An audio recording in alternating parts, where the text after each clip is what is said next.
Listen to this podcast now on the Red Apple Podcast Network. The Leadership Thread with Dr. Peggy Polonis. I'm Dr. Peggy Polonis. Join me on each episode where I unravel the story that shaped leaders, tracing the thread that led them where they are today. Because leadership isn't born in adulthood. And thank you once again for joining us on the Leadership Thread, education, ethics, and sustainability. Download all of Red Apple Media's podcasts right now through your favorite podcast platform. Can you believe it that we have Dave Scott, famous Canadian broadcaster, expert on all things metaphysical, time portals, conspiracy theories, everything that keeps us up at night. Dave Scott, welcome to The Other Side of Midnight, a giant network radio show in the United States of America. Thank you very much for having me, and I always love joining you and your Midnight Misfits to talk about the weird and strange, because it is a weird and strange world out there. We and are on at least we're on at least 650 clears. Can you believe that? At least 650,000 watt clear channel stations, which means that just there we cover 2/3 of the country. I love it. I love it. Thank you, Walter, for having me on. Yeah, it's particularly shocking because hold on a second, because I'm irresponsible. And therefore, they're at great risk every second that microphone's on. They're like, really? How did he get this, really? And yet here we are on WCCO, WGN, KDKA, the very first 50,000 watt station, WABC in New York, KDKA, what were the other ones? There are many more, all these great radio stations. So it's an honor to have you on, Dave Scott, because you always bring it. You know how they say, how jocks always say, hey, man, you got to bring it. You always bring it, Dave Scott. Very proud to have you on. Well, you know what? I could only be the best because you are the best, and I know what you expect. And I got big shoes to fill. When Walter calls, when Walter calls, I have to hop into action, even though it's in the middle of the night. Well, I appreciate that. Do you have now? This was an interesting announcement. Now, listen to this together because it's pretty interesting. Mr. President, I have two questions for you. First, on the topic of space, do you have an update on the UFO files and what might be when we're going to be seeing those? Well, I think we're going to be releasing as much as we can in the near future. For some reason, and I guess it's just a reason that's been in the minds of people for a long time. And that is they want to find out about the UFOs and anything having to do with UFO or related material. And we're going to be releasing a lot of things that we have. And I think some of it's going to be very interesting to people. I've interviewed people, my first term primarily, but I interviewed some pilots, very solid people, and they said they saw things that you wouldn't believe. So you're going to be reading about it. Some people are going to find some of these things sort of interesting, I think, so maybe either he's underselling it, which would be way off brand, or he knows it's not that exciting.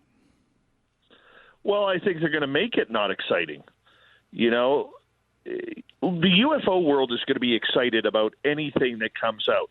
I mean, Walter, it wasn't that long ago. You've been in radio a long time, and I don't say that to be insultive, but sure you do. I mean, You've been in it a long time. Did you ever think in your history of radio and journalism that UFOs would be something that we're not making fun of anymore? Well, I'd like you to listen to something else now. Okay. This is it not being made fun of. It's being taken very seriously, and then I'll tell you what it is. Conflicting testimony on that. But all of these things, it seems to me that the people who claim it are on the long end of the stick here, is that it's an easy thing to maintain. And I don't know if this is necessarily any condemnation of it, but it is unfortunate that those of us who are on the other side of the fence, who do not believe in saucers or little men or contacts or anything else, are not going to be able to have a final word on this thing until that great golden day when the Earth spaceships have explored each and every last sun in the universe. So we're on the short end of it, and they're on the long end of it, and it's perhaps just providentially very fortunate for them. I don't know whatever we're going to do. The question that all this is leading around to, all of this circuitousness, and it is circuitous, is that in these presumably open-minded and scientific investigations of saucers and contacts and little men, if there is anything that would prove, I assume that their minds are open one way or the other, maybe there are, maybe there aren't, if there was anything that would prove to the representatives of these organizations that in fact there were no such things as flying saucers. Before we visited the last sun in the universe and said nobody home. And I leave that wide open. Anybody can come in that wants to. All-night radio show, people talking about UFOs in 1958. That was a 1958 radio show, an all-night radio show in New York City. And there were all the very serious people debating whether or not it's possible, what happens if it is possible, what happens. It's the same conversation since the early 1950s on all-night radio and pretty much no place else. It's a circuitous conversation. It goes from there were triangles over Arizona. Oh, my gosh, it was actually the Air Force. And there are drones. What are these drones doing all over New Jersey? Oh, pay no attention to these drones. There were alien sightings on the horizon over there. Oh, my gosh, no, that was just a play of light.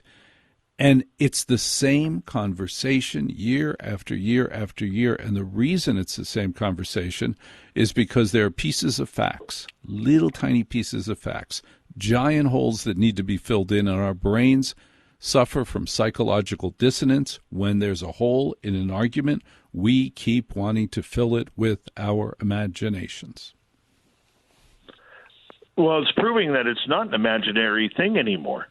That's the thing. And, I mean, when we look at, the news that broke that we talked about last night about how many pastors allegedly were informed by people from the intelligence communities to start telling their congregations to be prepared for this, because there is alleged religious connotations to this UFO story when it comes out. Not if it comes out, but when it comes out. I mean, if we can take those pastors at their word, and there are multiple pastors who are allegedly saying this, and the main mouthpiece behind it is a gentleman named Perry Stone, yes, who is very popular online.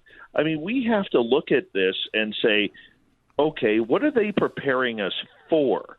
Are they preparing us for the fact that, if you read the King James Version of the Bible, there are numerous pieces of Scripture that are not included in the King James Version of the Holy Bible. And does it come from the book of Enoch? Does it come from other books that we're not familiar with, that we were trying to figure out what is truly going on? I mean, you go back to the late Pope Francis, where he said a number of years ago that, if aliens do come down from outer space, he'd be more than happy to baptize them in the name of Jesus Christ and God. He would love to do that. Why not? And I think the conversation is starting to open. And what they're trying to do is prepare people that, that if something does get announced that makes people, especially the religious community, uncomfortable, that they don't have to be uncomfortable with it or how to prepare for it. That would be probably the biggest story of it all, because we need to figure out truly what is going on, Walter. I believe, as we discussed last night and we'll discuss again, that when it touches on God and religion, I believe if there's proof of alien life, if there's proof of life on other planets, that makes God bigger. There's nothing to be afraid of. I tend to believe the same way. Look, people like me who have, my spaced out radio listeners, and I know a bunch of them are listening right now, people like us who have had that ultimate experience of being taken and, or having some sort of close encounter of the third kind with these UFOs and aliens, we don't need any sort of disclosure.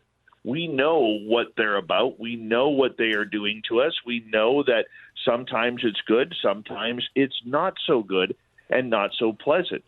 And the experiencer really is more in the know, in my opinion, than most people who are studying this from a scientific route. And look, the other thing we don't know is how many scientists and investigators and intelligence members are truly investigating this subject. Now, I have heard that it's a very minimal amount of people, but I've also heard that crowd is getting bigger and bigger in every sort of country, whether it's the United States or where I live in Canada.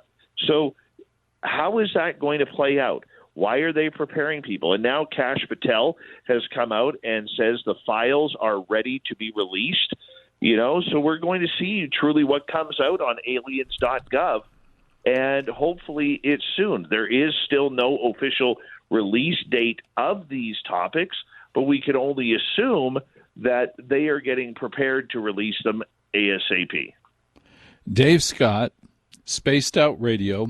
How do we hear you on? We're not in Canada. How do we get to hear your show? Well, thank you for that. You can listen to us on YouTube for free. You get the unedited version of the show there, and that's Spaced Out Radio. Or if you want to download us in a podcast form, every major podcast network, including Spotify and iTunes. I'm a little jealous of your graphics. Your graphics are really good. Thank you. Who does that? I do. Would you like me to make you some? Would you do it with AI? I do it with AI. I am not an artist, but I'm able to type out what I want. And you actually are marketing a T-shirt or a sweatshirt with Walter Sterling on it in a UFO. Absolutely. Why wouldn't I?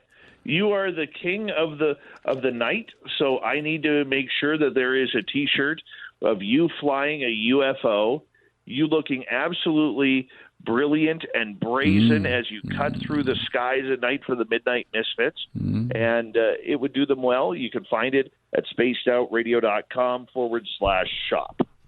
spacedoutradio.com/shop.